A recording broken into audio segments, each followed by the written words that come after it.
حج کے اعتبار سے آپ کے سامنے موضوعات چل رہے ہیں۔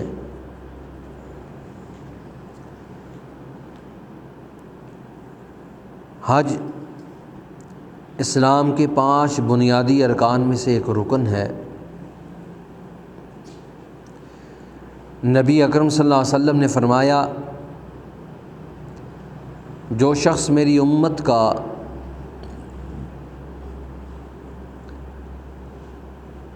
اس کے دل میں اللہ کے گھر کے آنے کی اگر تڑپ ہی نہ ہو، طلب ہی نہ ہو، اس کے اندر جستجو ہی پیدا نہ ہو، بیت اللہ کا سفر کرنے کا اس کے دل و دماغ میں کوئی ارادہ ہی نہ ہو، فرمایا امات یہودیا او نصرانیا، وہ پھر یہودی ہو کے مرے یا نصرانی ہو کر مرے،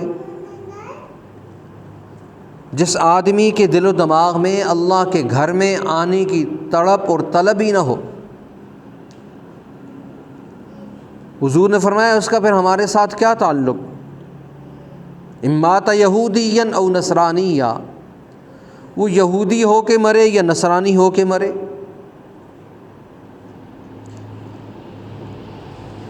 اس لیے قرآن مجید میں فرمایا وَلِلَّهِ عَلَى النَّاسِ حِجُّ الْبَيْتِ مَنِ اسْتَطَاعَ إِلَيْهِ سَبِيلًا،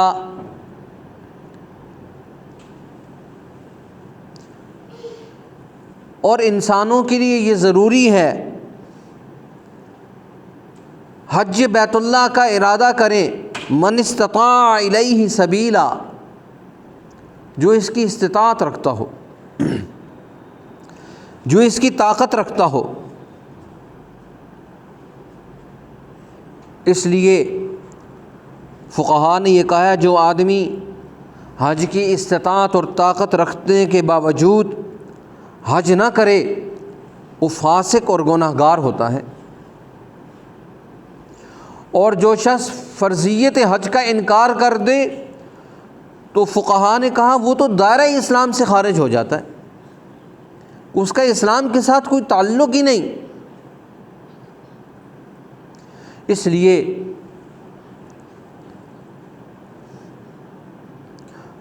علماء نے یہ لکھا ہے، وہ لوگ جن پر حج فرض ہو جاتا ہے ان میں جو شرائط ہیں، ان شرائط میں سے سب سے پہلی شرط یہ ہے کہ مسلمان ہونا، کافر پر حج فرض نہیں، مسلمان پر حج فرض ہے۔ اور پھر فرمائے آزاد ہو، لونڈی اور غلام پر بھی حج فرض نہیں، اور پھر فرمایا عاقل ہو، مجنون اور بے ہوش آدمی پر بھی حج فرض نہیں۔ اسی طرح بالغ ہو، نابالغ جو ہے اس پر بھی حج فرض نہیں، بے شک وہ مالدار بھی ہو، اس کے پاس ساری اشیاء موجود ہوں، اگر نابالغ ہے تو اس پر بھی حج فرض نہیں۔ اور پھر اس کے بعد فرمایا صحت مند ہو، تندرست ہو، توانا ہو، بیمار، اندھے، لنگڑے اور اپاہج پر بھی حج فرض نہیں۔ اور دوسری چیز یہ ہے، قرآن مجید نے کہا ان استطاع الیہ سبیلا، یعنی وہ قادر ہو، اس قدر اس کے پاس وہ مال کا مالک ہو کہ ضرورت اصلیہ سے زائد اس کے پاس چیزیں موجود ہوں، قرض نہ ہو۔ اگر ایک آدمی قرض لے کر حج کے لیے چلا جائے اور اس کے پاس وسائل اور اسباب اس انداز میں ہوں کہ پیچھے اس انداز میں گھر والوں کے لیے پریشانی پیدا کر کے چلا جائے کہ وہ لوگ دوسروں کے سامنے ہاتھ پھیلا رہے ہوں اور یہ حج کے ارادے سے چل پڑا، یا پیچھے گھر کے اندر جو ہے نا جی قرض خواہوں کی پوری ایک فہرست ہے، لائن لگی ہوئی ہے، کوئی کہتا ہے میرے فلاں چیز لے کر گئے حاجی صاحب مجھے واپس کرو، قرض دو۔ فرمایا اتنا ہو کہ وہ شخص کے گھر والوں کے لیے پیچھے جو رہنے والے لوگ ہیں ان کے لیے پریشانی کا سبب نہ بنے، اور اگر وہ شخص پیچھے لوگوں کے لیے پریشانی کا سبب بن جاتا ہے تو اس کا مطلب یہ ہے کہ وہ آدمی حج تو کرنے چلا گیا لیکن اس نے حق العباد کو پامال کرنا شروع کر دیا۔ اس لیے جہاں ہم نے حق اللہ کو پورا کرنا ہے وہاں حق العباد کو بھی ضروری ہے۔ اور اسی طرح ایک عورت جس کے پاس مال موجود ہے لیکن اس کے ساتھ شوہر کا ہونا یا کسی محرم کا ہونا ضروری ہے۔ اگر بغیر محرم کے وہ عورت حج کرے گی تو پھر وہ اس کی کیفیات تبدیل ہو جاتی ہیں،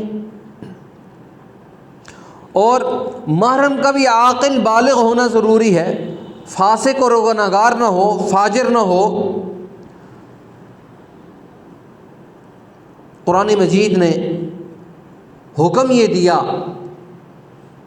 وَلِلَّهِ عَلَى النَّاسِ حِجُّ الْبَيْتِ مَنِ اسْتَطَاعَ إِلَيْهِ سَبِيلًا، اللہ کے گھر کی طرف استطاعت کا ہونا ضروری ہے، وسائل رزق کا بھی ہونا ضروری ہے۔ لیکن علماء نے یہ لکھا ہے کوئی آدمی یہ کہے کہ میں اسباب کی بنیاد پر حج کر لوں گا، یہ بھی اس کی بہت بڑی غلط فہمی ہے۔ میرے پاس مال ہے تو میں اس لیے چلا جاؤں گا، یہ بھی بہت بڑی غلط فہمی ہے۔ اس لیے اللہ رب العزت نے یہ انسان کے لیے قبولیت رکھی ہے، اور جس آدمی کے لیے اللہ قبولیت کو قائم کر دے وہ بہت بڑا اس کا عمل ہے۔ اس لیے حج کی 3 قسمیں علماء نے لکھی ہیں۔ ایک حج قران ہے، ایک حج تمتع ہے، ایک حج افراد ہے۔ اب ایک آدمی جب حج کرنے کے لیے نکلتا ہے تو اگر وہ ان چیزوں کو سیکھ کر ہی نہیں جاتا، اس کو پتہ ہی نہیں میں حج کون سا کر رہا ہوں، حج کی کون سی قسم کا میں نے احرام باندھا ہے۔ اس لیے انسان جب حج کرتا ہے تو حج میں سب سے پہلی چیز یہ ہے کہ وہ آدمی جو حج کر رہا ہے حج کی کون سی قسم اس نے شروع کی ہے۔ حج قران کا احرام باندھا ہے، حج تمتع کا باندھا ہے، حج افراد کا باندھا ہے، کون سا احرام باندھ کر وہ کون سے حج کی قسم کی نیت کر کے نکلا ہے۔ ہمارے ہاں لوگ جب حج کے احکامات کو سیکھ کر نہیں جاتے پھر وہاں جاتے ہیں تو پریشانی ہے۔ اس لیے فرمایا 3 چیزوں کا جاننا بڑا ضروری ہے۔ حج میں فرمایا الحج اشہر معلومات، حج کے مہینے جو ہے نا جی وہ معلوم ہیں۔ ایک آدمی اگر رمضان میں احرام باندھ لے، لبیک اللہم لبیک کہنا شروع کر دے تو فرمایا اس کا حج نہیں ہوگا۔ کیوں؟ حج کے جو مہینے ہیں وہ جو شروع ہو رہے ہیں وہ شوال سے ہیں۔ شوال یکم شوال سے اگر وہ احرام باندھتا ہے اور لبیک اللہم لبیک کہتا ہے تو پھر جو ہے نا جی وہ حج کے اس عمل میں شروع ہو جائے گا۔ اس لیے الحج اشہر معلومات، حج کے جو مہینے ہیں وہ معلوم ہیں۔ اس لیے شوال کے مہینہ پورا، ذی قعدہ کا اور ذی الحجہ کا یہ 10 دن یہ حج کے مہینے ہیں، اور علماء نے ذی الحجہ کے پورے مہینے کو حج کے ایام میں وہ شامل کیا، حج کے اشہر الحج میں شامل کیا ہے۔ اس لیے قرآن مجید نے یہاں فرمایا الحج اشہر معلومات، حج کے جو مہینے ہیں وہ معلوم ہیں، اور پھر فرمایا فمن فرض فیہن الحج، جو آدمی حج کی نیت کر لے۔ اس لیے کہتے ہیں ایک آدمی اگر حج کی نیت کر لے، احرام باندھ لے، اب پھر وہ آدمی اگر 3 کام کرے گا تو اس کا حج فاسد ہو جائے گا، اس کا حج ختم ہو جائے گا، اس کے حج کی حقیقت اور اس کے حج کی کیفیات ساری ختم ہو جائیں گی۔ اس لیے قرآن مجید نے کہا الحج اشہر معلومات، حج کے مہینے معلوم ہیں۔ فمن فرض فیہن الحج، اب یہاں فرمایا جس آدمی نے احرام باندھ لیا اس نے اپنے اوپر حج کو لازم قرار دے دیا۔ اب لبیک اللہم لبیک کہہ کر اس نے احرام باندھ لیا، اب حج کے اعتبار سے اس نے کردار ادا کرنا شروع کر دیا۔ اس لیے حج کے جو فرائض ہیں ان کو سیکھنا بھی بڑا ضروری ہے۔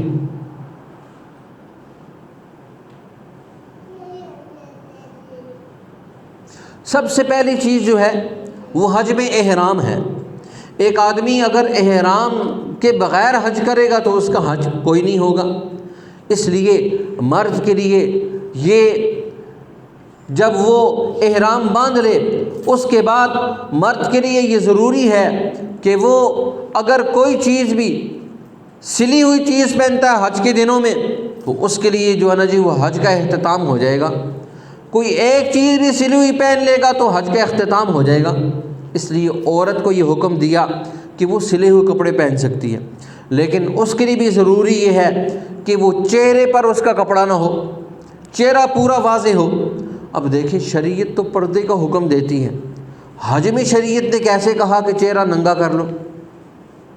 ایک آدمی یہ کہے کہ میں شریعت کے اس حکم پر عمل کروں گا، اس پر میں نہیں کرتا، تو اس کا مطلب یہ ہوا کہ وہ حج کے جو احکامات ہیں ان کو نظر انداز کر رہا ہے۔ اب دیکھیں ویسے تو شریعت کے اندر کوئی آدمی اگر مغرب عصر اور مغرب کو اکٹھا کرے تو اس کی نماز نہیں ہوتی۔ کوئی آدمی عصر کے وقت میں مغرب کو پڑھ لے یا مغرب کے وقت میں عصر کو پڑھ لے تو نماز ختم ہو جائے گی، اس کی نماز ہی فاسد ہو جائے گی۔ لیکن حج کے ایام میں جب وہاں جائے گا تو اس نے وہاں جا کر 5 جب دن حج کے آئیں گے تو وہاں اس نے 2 نمازوں کو اکٹھا کرنا ہے۔ اب وہ کہے جی کہ میں نہیں کرتا، یہ تو میں نہیں کرتا، یہ تو اسلام کے جو حکم ہے اس کے خلاف ہے۔ بھائی اسلام کا حکم یہاں اور ہے وہاں اور ہے، وہاں کے جو احکامات ہیں ان کو سیکھ کر جانا ضروری ہے۔ ایک عورت کہتی ہے جی میں تو یہاں پردہ کرتی ہوں، میں چہرے کو ڈھانپوں گی۔ کہتے ہیں اگر وہاں پر اس نے چہرے کو ڈھانپ لیا تو دم آ جائے گا، جرمانہ آ جائے گا۔ اس لیے شریعت کے جو احکامات ہیں ان کو سیکھنا ضروری ہے۔ اور شریعت کا حکم کیا ہے؟ شریعت کا حکم کیا ہے؟ شریعت کہتے ہیں اللہ اور اس کے رسول کے احکامات کو منعاً تسلیم کرنا۔ اگر ایک آدمی اپنی مرضی سے شریعت مطہرہ پر عمل کرے گا تو وہ اپنے اعمال کو فاسد کر لے گا۔ اس لیے حج جیسی بڑی عبادت میں کوئی آدمی یہ کہے کہ میں جو ہے نا جی اب وہاں پر ایک آدمی یہ عمل کرتا ہے، اب احرام باندھا ہوا ہے، احرام باندھ کر اگر وہ وہاں پر کسی شکار کی طرف اشارہ کرتا ہے تو شریعت نے شکار کی طرف اشارے کو بھی ممنوع قرار دیا ہے۔ اگر اشارہ کرے گا، اشارہ کرنے کے ساتھ ہی وہ مجرم ہو جائے گا، وہ مجرم ہو جائے گا۔ حالت احرام میں شکار کرنا تو دور کی بات ہے، شکار کی طرف اشارہ بھی نہیں کر سکتا۔ اس لیے حدود حرم کے اندر اگر حالت احرام کے اندر ایک حاجی، ایک عمرے والا اگر کسی، یہاں تک کہ شریعت نے یہ حکم دیا کہ وہاں جو تنکا ہے آپ اس تنکی کو بھی نہیں توڑ سکتے۔ اس لیے جو آدمی حج کے لیے جاتا ہے، حج میں اگر وہ 3 کام کرتا ہے تو اس کا حج فاسد ہو جاتا ہے، اس کا حج باطل ہو جاتا ہے۔ سب سے پہلی چیز قرآن مجید نے جس کی طرف ہماری رہنمائی فرمائی، فرمایا الحج اشہر معلومات، حج کے مہینے بھی معلوم ہیں۔ کوئی آدمی رمضان میں احرام باندھے گا تو حج ختم، شوال میں باندھے گا تو پھر اس کا حج شروع ہوگا۔ اور اسی طرح فرمایا فمن فرض فیہن الحج، جس نے اپنے اوپر حج کو فرض کر لیا، یعنی احرام باندھ لیا، احرام باندھ لیا، لبیک اللہم لبیک اس نے کہنا شروع کر دیا۔ اب ضروری امر یہ ہے، فرمایا 3 کام اب وہ نہیں کرے گا، 3 کام اب وہ نہیں کرے گا۔ پہلا کام فلا رفث، پہلا کام فلا رفث، دوسرا کام ولا فسوق، اور تیسرا کام ولا جدال فی الحج۔ حج میں 3 کام کرے گا تو حج اس کا ختم ہو جائے گا۔ پہلا کام فلا رفث، کسی انداز میں کوئی بے حیائی کا عمل کرے گا اس کا حج ختم ہو جائے گا، اس کا حج ختم ہو جائے گا۔ اس لیے کہتے ہیں جس آدمی نے احرام باندھا، احرام باندھنے کے بعد وقوف عرفات سے پہلے اگر وہ اپنے گھر والوں کے ساتھ مل گیا اس کا حج فاسد ہو گیا، اس کا حج فاسد ہو گیا۔ اپنے گھر والوں کے ساتھ مل گیا وہ، حج فاسد ہو گیا۔ اور حج فاسد ہونے کے ساتھ ہی دوسرا حکم اس کی طرف متوجہ ہوگا، اس کو ایک سالم اونٹ جرمانے کے طور پر دینا پڑے گا، یہ ایک سالم گائے جو ہے نا جی جرمانے کے طور پر دینی پڑے گی۔ اور تیسرا حکم اس کی طرف متوجہ ہوگا، اگلے سال اس کے لیے حج ضروری ہو جائے گا۔ اس لیے حج کے احکامات کو سیکھ کر جانا کہ ہم نے حج کرنا ہے، تو حج میں یہ اہم ترین چیز ہے۔ سب سے پہلی چیز جو ہے وہ احرام ہے، اور دوسری چیز جو ہے نا وہ وقوف عرفات ہے۔ اگر ایک منٹ بھی اگر وقوف عرفات میں ٹھہر گیا تو اس کا حج ہو جائے گا۔ وقوف عرفات، یہاں تک کہ اگر وہ اس عمل میں اوپر سے بھی گزر گیا تب بھی اس کا حج ہو جائے گا۔ ایک منٹ کا ٹھہرنا وقوف عرفات کے لیے یہ ضروری ہے۔ اگر کسی آدمی نے وقوف عرفات کو نہیں کیا، باقی سارے کام کر لیے، پھر بھی اس کا حج نہیں ہوگا۔ اور تیسری چیز جو ہے وہ طواف زیارت ہے۔ طواف زیارت اگر اس نے نہ کیا پھر بھی اس کا حج نہیں ہوگا۔ اور چوتھی چیز جو ہے وہ انسان جب اس سارے عمل کو کرتا ہے تو اس کے لیے یہ ضروری ہے، قرآن مجید نے کہا الحج اشہر معلومات، حج کے مہینے جو ہیں وہ معلومات ہیں۔ فمن فرض فیہن الحج فلا رفث، اگر ایک آدمی بے حیائی کا عمل کرتا ہے، ایک آدمی اگر بے حیائی کی طرف چلتا ہے، فرمایا اس کا نتیجہ یہ نکلے گا کہ جو ہی اس نے اس عمل کو اختیار کیا، اس کے اس عمل کو اختیار کرنے کے ساتھ ہی اس کا حج ختم ہو جائے گا۔ اور دوسری چیز قرآن مجید نے کہا فلا رفث، یہاں تک کہ ایک آدمی اگر وہاں جا کر جنگ و جدال کرتا ہے، کسی کو گالی دے دیتا ہے، اس طرح کا عمل کر دیتا ہے، تو وہ حج جیسے اتنے اعلیٰ ترین عمل سے وہ اپنے ہاتھ کو ختم کر بیٹھے گا۔ اسی فرمایا فلا رفث ولا فسوق، فسق کا کوئی عمل نہیں کرنا۔ احرام باندھ کر اگر ایک آدمی فسق کا عمل کرتا ہے، گناہ کا کوئی عمل کرتا ہے، اب اس لیے ایک آدمی اگر وہاں پر موجود ہے، خواتین بھی طواف کر رہی ہیں، یہ بھی طواف کر رہا ہے، اگر یہ اپنی نظر کی حفاظت نہیں کرتا تو پھر بھی کام خراب ہے۔ اس لیے ایک آدمی احرام کی حالت میں اگر اپنے گھر والوں کا ہاتھ پکڑا ہوا ہے، اپنی بیوی کا ہاتھ پکڑا ہوا ہے، اور اگر شہوت کی نظر، شہوت کا ذہن پڑ گیا تو پھر بھی وہ مجرم ہو جائے گا۔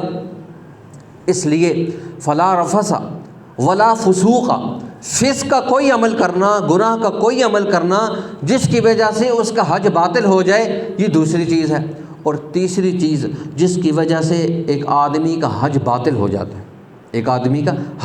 جاتا ہے، وہ فرمایا ولا جدال فی الحج، حج کے اندر لڑائی جھگڑا نہیں کرنا۔ اگر وہاں پر ایک آدمی لڑائی شروع کر دیتا ہے، جھگڑا شروع کر دیتا ہے، دنگا فساد شروع کر دیتا ہے، حرم کے اندر احرام باندھ کر وہ یہ عمل کرتا ہے، اس کے نتیجے میں اس کا حج بھی فاسد ہو جائے گا۔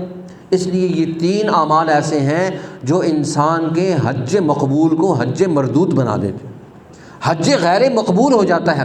یہاں تک کہ علماء نے لکھا اس کا حج فاسد ہو جاتا ہے، اس کے حج کی کوئی حقیقت نہیں رہتی۔ اس لیے پوری توجہ و انضباط کے ساتھ حج کے اعمال کو سیکھنا، عمرے کے اعمال کو سیکھ کر جانا، تاکہ ہمیں پتہ چلے اس کے فرائض کیا ہیں، اس کے واجبات کیا ہیں، اس کی سنن کیا ہیں، اس کے مستحبات کیا ہیں، اس کا پورا طریقہ کار کیا ہے۔ اگر ہم اس پورے طریقہ کار کو سیکھ کر حج کے لیے نہیں جاتے اور ویسے چلے جاتے ہیں تو گویا ایک آدمی نے 10-12 لاکھ روپے لگایا، تھکا اور فاسد حج کر کے گھر واپس آ گیا، غیر مقبول حج کر کے گھر واپس آ گیا۔